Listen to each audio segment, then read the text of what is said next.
is Margaret Harden, and welcome again to Margaret Harden Ministries. We're continuing our series in Heartfelt number 4. Today I want to talk about an area that is a little bit of an intersection between heartfelt and intentional. And it's in the matter of avoidance. See, avoidance is often something that people do instinctively. They avoid a lot of situations in life that brings them fear and anxiety, and they allow the fear and the anxiety to interact. And a lot of situations, avoiding, normal things that we probably shouldn't avoid. Now, I do know that there are things that we definitely do need to avoid in life, and I'm not saying that we face everything in life and just go head on into things. But there are situations that you and I will know in our heart of hearts that we are intentionally avoiding because we fear something. We fear a negative outcome. We fear a catastrophe. We fear some backlash. And I know that when God wants us to walk with Him, He wants us to walk with Him through some of these hard situations so that we learn to lean on Him and not on our own understanding. Now, like I said, this video is an intersection between an intentional video, a heartfelt video, and even an understanding video. And so I want you to think about this when you look through those other videos as well. When I speak to a lot of my patients and they have high anxiety about life events and situations, we often talk about what are the things that they're avoiding. And avoidance is a very common strategy for dealing with fear. Whenever we have a fearful event happen at one location, we have a memory of that event deep in our core of being. And so when we get reminders of that event, we get the same sort of feelings rising up, and we tend to avoid those triggers. So, let me just give you a scenario. I mean, all of us have fearful situations that we try to avoid, but I'm going to use something that's fairly common to most people. That is the fear of public speaking. What's going to be is a hypothetical that maybe you've been invited to give a speech at a friend's wedding. And as you get closer, I'm going to draw this up in this sort of a graph that I've got behind me. In this graph, we have on one line the fear and the anxiety that you feel, and on the other line we have sort of like over time. But remember, this is not linear time, so short and long bits are in there, okay? So I want you to think about this. You have this speech that your friend has asked you to give, but if you have a fear of public speaking, as you get closer and closer to the event, your anxiety is rising. And it will continue to rise. And then, if for some odd reason you feel like you cannot make that speech and you actually tell your friend, I'm sorry, you have to get somebody else to do that speech, your anxiety drops immediately.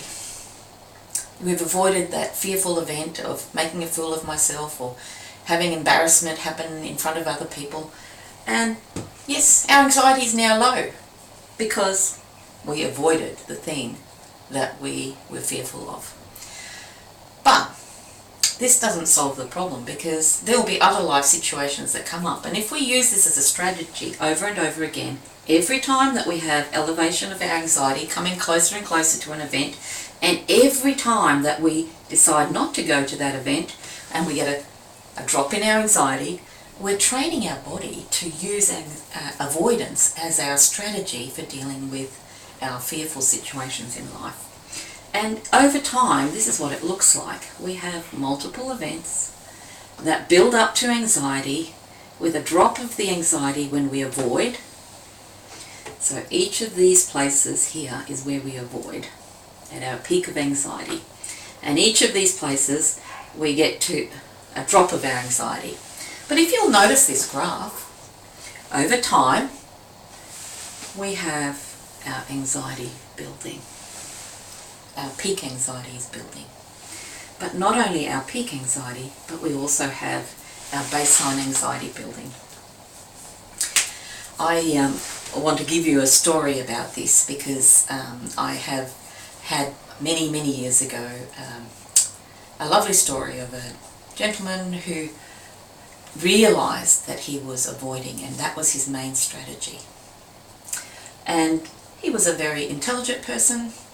He was a trainer, and in front of his classrooms where he did his training exercises, he noticed something. He noticed that the exit to his classroom was right at the back of the classroom. And he thought, if there's a fire, I'm going to be the last one out because everyone will get to the door before me. And so he thought in a very clever way that he could avoid being the last one in the room if there was a fire by teaching from the middle of the classroom, which is a bit hard for a trainer, but he managed to do it by sitting in the middle row on an aisle using his pointer and his PowerPoint clicker.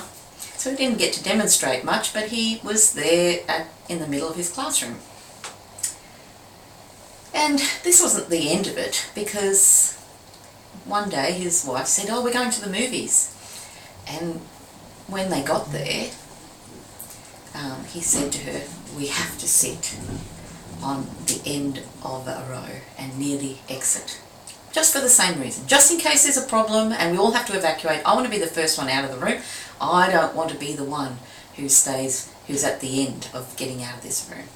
Do you see how there was a subtle avoidance? He was avoiding facing the fear of a catastrophe. In reality, the catastrophe was very unlikely, but he had elevated it to enough to avoid sitting in the middle of a row or far from an exit.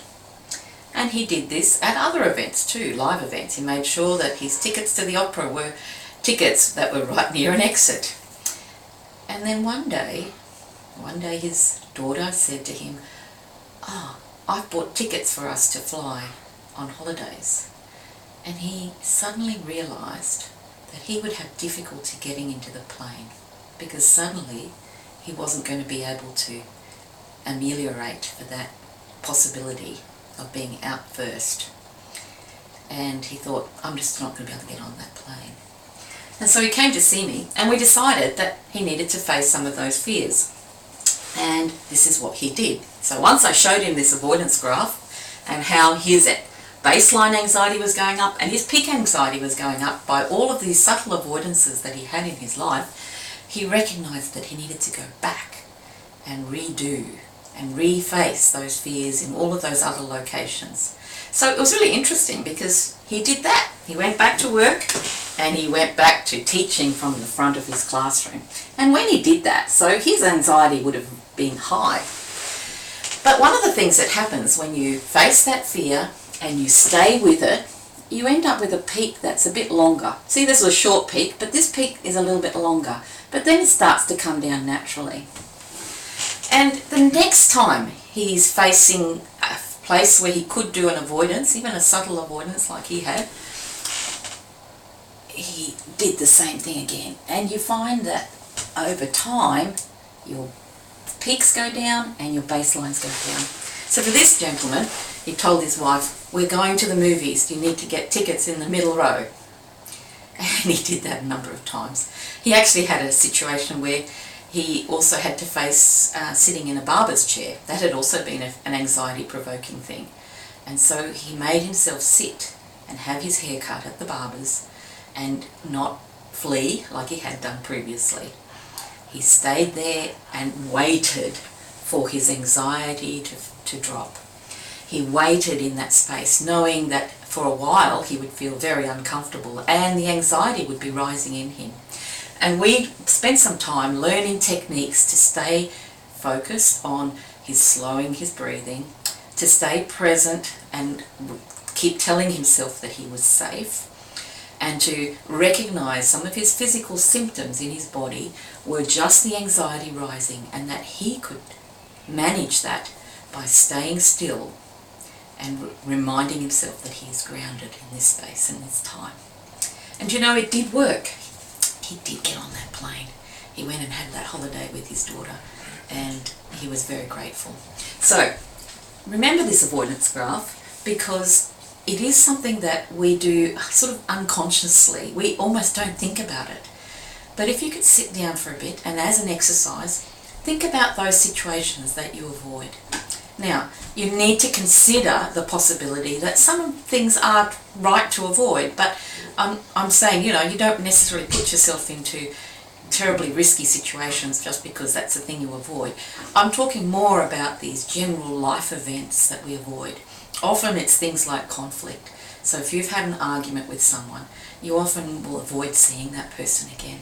You'll go through life and go, oh, that person I argued with is walking across the street. I'm going to pretend I didn't see them. Because it brings a reminder of what you went through last time you were talking with that person.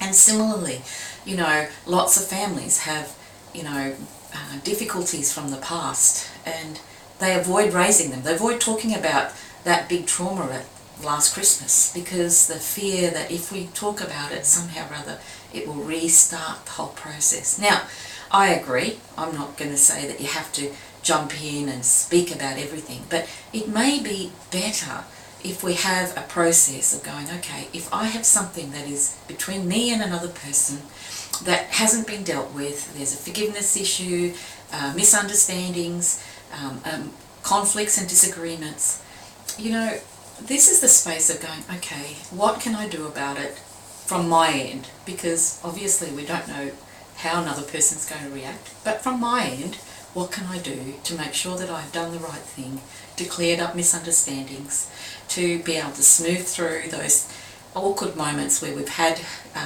conflicts and have not really fully dealt with them. So that's going to be your task, writing down a few of those sort of instances where you may have done that.